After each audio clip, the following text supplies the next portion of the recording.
સુરેન્દ્રનગર જિલ્લામાં ગેરકાયદેસર કબજાઓ સામે તંત્રની કડક કાર્યવાહી ચાલુ છે। કાળાસર ગામના ગામ તળે કેટલાક લોકો દ્વારા કરવામાં આવેલા ગેરકાયદેસર દબાણ દૂર કરવા માટે ચોટીલા નાયબ કલેક્ટરની આગેવાનીમાં વિશેષ ડ્રાઈવ હાથ ધરવામાં આવી।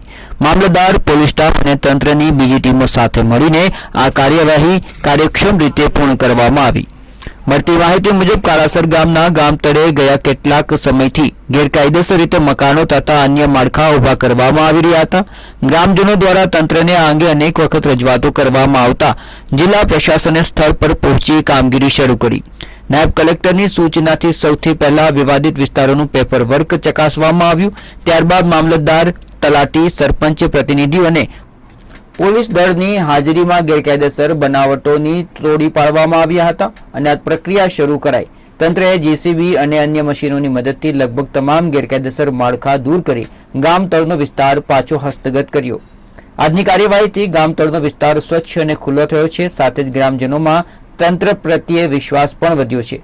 સુરક્ષિત અને ગેરકાયદેસર જમીન વ્યવસ્થાપન માટે તંત્રની આ કાર્યવાહીને વ્યાપક પ્રતિસાદ મળી રહ્યો છે।